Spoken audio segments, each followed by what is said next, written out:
Hai, perkenalkan saya Kurnia Audita Kristiarini. Di sini saya akan mengajak kalian untuk belajar tentang badan usaha. Kompetensi dasar yang akan kita dapatkan hari ini adalah menganalisis bentuk-bentuk badan usaha dan memilih bentuk-bentuk badan usaha yang sesuai dengan sistem ekonomi nasional.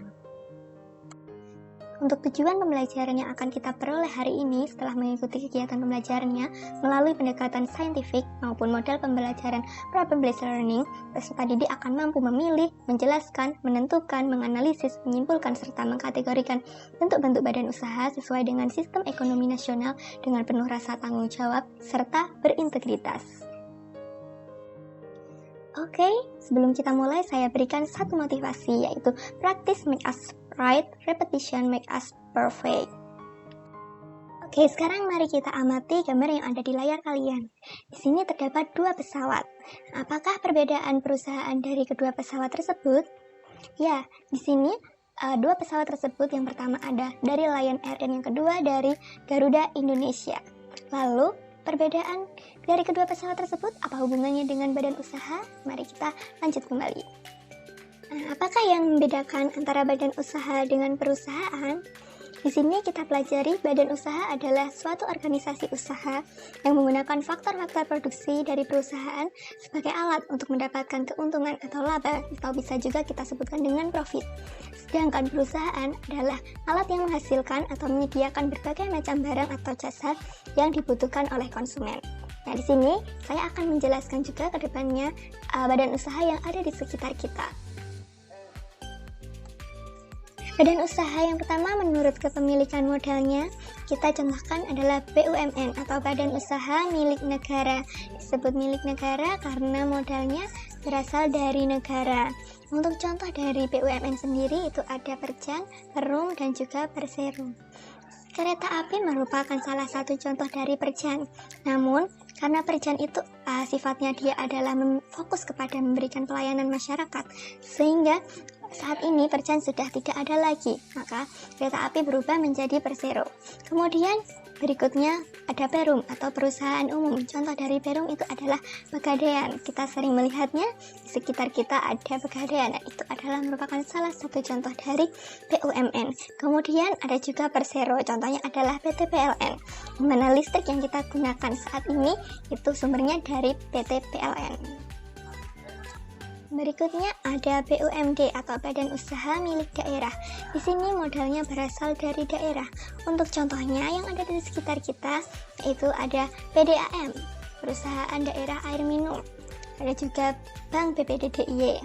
Itu adalah bank yang hanya ada di daerah Istimewa Yogyakarta. Kemudian ada juga Trans Jogja, mana kita pasti kalau dalam perjalanan sering menggunakan Trans Jogja. Nah, disitulah contoh-contoh dari BUMD yang ada di sekitar kita, terutama yang ada di Jogja. Masih di badan usaha menurut kepemilikan modalnya, di sini ada BUMS atau Badan Usaha Milik Swasta, di mana modalnya pasti adalah milik swasta. Nah, di sini contoh dari BUMS adalah dari PT Indofood. Nah, pasti kalian nggak asing dengan produk-produk dari Indofood ini. Ada Indomie, ada Kitela, Citato, dan lain sebagainya yang pasti kalian sudah pernah merasakan produk-produk tersebut. Nah, itu asalnya dari BUMS atau dari Badan Usaha Milik Swasta dari PT Indofood. Nah, mungkin teman-teman yang lain bisa memberikan contoh selain dari PT Indofood yang bisa kalian contohkan di sini sebagai contoh dari badan usaha milik swasta. Jenis badan usaha berikutnya yaitu ada badan usaha menurut bentuk hukumnya. Dalam badan usaha ini ada banyak sekali jenisnya. Yang pertama ada perseroan terbatas, kemudian ada persekutuan komanditer, kemudian ada juga firma, ada koperasi, dan ada juga perusahaan perseorangan. Nah, di sini kalau dalam sekitar kita ada, pasti tentunya kalian pernah melihat Mirota Kampus, ataupun juga kalian sudah pernah berkunjung di Mirota Kampus. Dan juga selain berkunjung, kalian juga bisa berbelanja di sana. Nah, untuk Mirota Kampus sendiri merupakan salah satu contoh dari badan usaha, di mana dia masuk ke dalam usaha dagang di situ. Nah, kemudian ada juga CV Mitra Bibit, dia termasuk ke dalam persekutuan komanditer. Kemudian ada juga firma. Firma itu ada banyak contohnya, ada Kaskus, Detik.com, dan lain sebagainya. Kemudian ada juga PT, perseroan terbatas. Nah, seperti tadi yang sudah saya contohkan di awal, ada contoh gambar pesawat tadi. Nah, ada Lion Air dan juga Garuda Indonesia. Di situ mereka termasuk ke dalam badan usaha menurut bentuk hukumnya, dia masuk ke PT atau perseroan terbatas, yaitu PT Lion Air dan juga PT Garuda Indonesia. Kemudian terakhir ada juga koperasi. Untuk kalau koperasi, kalian sering melihatnya, ya, terutama ada juga di sekolah kita ataupun juga di desa atau di sekitar kita. Itulah semuanya contoh-contoh dari badan usaha. Semoga kalian paham tentang badan usaha dan bisa mengkategorikan badan usaha apa aja yang ada di sekitar kita. Selanjutnya, kita akan bahas mengenai peran badan usaha untuk perekonomian Indonesia. Nah, di sini sebelum kita bahas lebih lanjut tentang perannya, badan usaha itu apa saja sih? Nah, kita tonton terlebih dahulu video dari YouTube. Ya, di sini saya contohkan video dari Direktorat SMA tentang peran badan usaha dalam perekonomian Indonesia. Silahkan kalian buka terlebih dahulu video tersebut. Setelah itu kita akan bahas kembali bersama-sama. Setelah kita menonton video tadi, nah kita dapat simpulkan bahwa peran badan usaha itu ada banyak sekali. Nah, di sini kita akan bahas yang pertama sebagai perusahaan yang mengelola kekayaan rakyat dan milik rakyat, sehingga harus berorientasi kepada kepentingan rakyat banyak. Yang kedua, sebagai alat pemerintah untuk menunjang kebijaksanaan di bidang ekonomi. Ketiga, melakukan pembinaan kegiatan ekonomi rakyat. Keempat, mendorong kegiatan pembangunan daerah. Kelima, membantu pemerintah dalam meningkatkan pendapatan negara. Keenam, membantu pemerintah dalam mengelola dan mengusahakan kegiatan ekonomi. Ketujuh, membantu pemerintah dalam meningkatkan kemakmuran bangsa. Kedelapan, mempertinggi pertumbuhan ekonomi. Dan terakhir, menambah devisa negara. Setelah kita mempelajari semua hal tentang badan usaha tadi, kita coba untuk menilai diri sendiri. Kita masukkan ke dalam penilaian diri.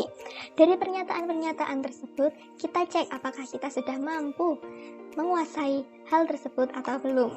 Di sini untuk yang pertama, kita akan coba dari pertanyaan 1, saya mampu memilih bentuk-bentuk badan usaha yang sesuai dengan sistem ekonomi nasional. Yang kedua, saya mampu menjelaskan bentuk-bentuk badan usaha. Ketiga, saya mampu menentukan bentuk-bentuk badan usaha. Keempat, saya mampu menganalisis bentuk-bentuk badan usaha. Kelima, saya mampu menyimpulkan bentuk-bentuk badan usaha yang sesuai dengan sistem ekonomi nasional.